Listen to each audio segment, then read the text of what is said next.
반갑습니다. 이번 시간에는 고구려와 당나라 전쟁에 대해서 살펴볼 텐데요. 먼저 지난 시간 좀 잠깐 확인해 봅시다. 돌골, 고구려, 백제, 외를 세로축으로 하고 신라, 수나라와 당나라를 가로축으로 하는 십자형 국제정세가 6세기 말 형성이 된다고 그랬습니다. 이제 그 뒤에 수나라는 고구려에 대한 무리한 원정과 그 다음에 대우나와 같은 무리한 토목공사 등으로 건국해서 통일한 지 불과 이렇게 30여 년 만에 나라가 멸망되죠. 그 뒤에 이제 당나라가 다시 통일적으로 중국을 통일하게 됩니다. 지배하게 됩니다. 그러면은 이제 당나라는 처음에는 고구려하고 친선관계를 유지하죠. 하지만 이제 당태종, 그림 속의 인물 당태종이 이제 집권을 하면서 주변국에 대한 팽창 정책을 본격화합니다. 첫 번째 타겟은 당연히 고구려가 되겠죠.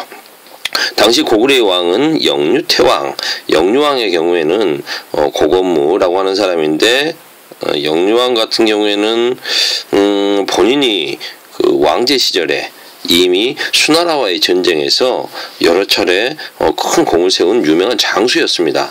하지만 고구려가 지금 엄청나게 그 큰 국력을 가진 수나라와 수차례 전쟁을 하다 보니까 피폐해져 있고 내상이 깊다는 걸 스스로도 잘 알고 있죠. 왕이 되고 나서는 이제 국력 회복을 위한 시기가 필요했을 겁니다. 그래서 당나라에게 온건 정책, 다시 말해서 좀 굴욕적인 이런 정책을 펼치게 됩니다.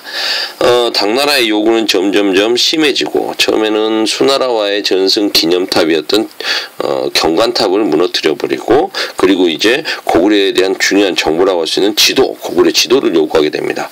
이런 부분까지 이렇게 다 용인을 하고 있는 영유왕이었지만 나름대로 당나라의 그런 전쟁을 준비를 하고 있죠. 당나라의 전쟁을 준비해서 연개소문을 시켜 천리장성을 쌓게 합니다.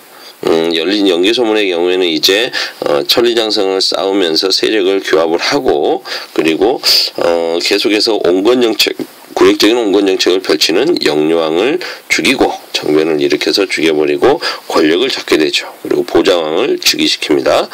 자, 이제 중국 입장에서 봅시다. 중국 당나라의 경우에는 자신들의 말을 그래도 잘 듣던 영유왕을 죽이고 연개소문이 권력을 잡아서 대당 강경 정책을 펼치자 응징을 해야겠죠. 그래서 당태종 같은 경우에는 645년에 군대를 출병시킵니다. 좀 진하게 두껍게 그려볼까요? 645년 고구려에 대한 1차 원정에 나서서 유주, 지금의 베이징을 출발해서 유성, 통정진을 거쳐 요동 지금 비사성에서 부여성까지 이어진 천리장성의 핵심, 요동방어선 핵심 요동성을 들이칩니다. 수나라 때와 달리 드디어 당태종, 중국 최고의 황제답게 요동성을 무너뜨리고 그리고 이제 요동성 인근의 백암성 위치가 이 아래쪽인지 위쪽인지 우리 교과서하고 선생님 지도 살짝 차이가 있습니다만 백암성 그리고 계모성 등을 점령을 합니다. 그리고 이제 현도성, 신성 등에 대해서도 공격을 펼치는데 여기서는 점령하지 못해요. 그리고 이제 안시성으로 들이닥치게 되는 거죠. 안시성으로 들이닥칩니다. 안시성마저 무너지면 이제 오골성, 평양으로 연결되는 통로가 열리게 됩니다.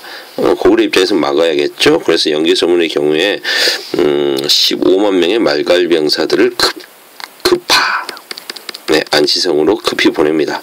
하지만 당나라군에게 걸려가지고 괴멸돼 버리죠. 안시성은 고립무원이었습니다만 성주 양만춘으로 알려진 성주와 백성들이 열심히 싸워서 그들을 물리치죠.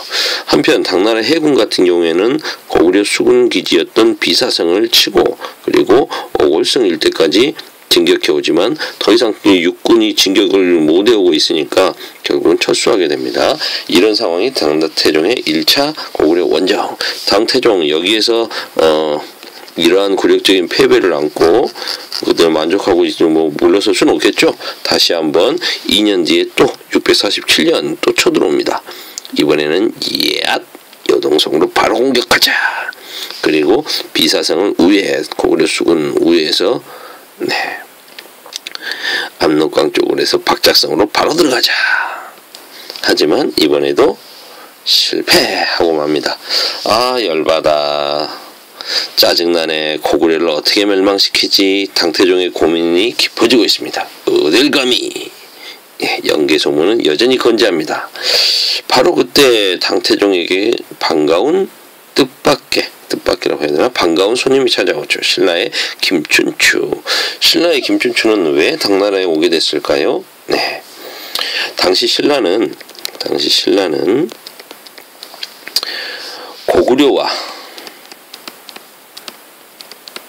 백제, 특히 백제로부터 모진 공격을 당하고 있었습니다. 백제 의자왕이 신라를 공격해서 신라의 핵심적인 거점 대야성을 점령하고 무려 40여 개 성을 이렇게 함락을 시켜버리는 거죠. 이런 상황에서 이제 백제의 공격을 당하는 신라는 고구려에게 구원을 요청합니다. 같이 좀 친하게 지내서 백제를 혼내자, 그거죠. 근데 고구려는 웬걸, 너희가 차지하고 있는 한강 유역을 돌려주면 생각해볼게. 연개소문이 보통 인물이 아니지 않습니까? 오히려 고구려와 백제는 당항성, 신라가 중국으로 통하는 통로죠. 당항성에 대해서 서로 협공을 들어옵니다. 협공을 들어오게 되고 신라는 이러한 위기를 맞이해서 이제 기댈 건 당나라밖에 없다라는 거죠. 그래서 당나라에 동맹을 요청하러 갔던 겁니다. 당태종은 고구려와의 연전연패에 열받아 있었기 때문에 좋다. 이번에 그렇다면 신라와 친하게 지내서 고구려를 쳐야겠다라는 계획을 세우게 되는 거죠. 두 사람의 이러한 마음이 하나로 모아져서 나당 동맹이 648년에 결성되게 된 겁니다. 오늘은 여기까지 할게요.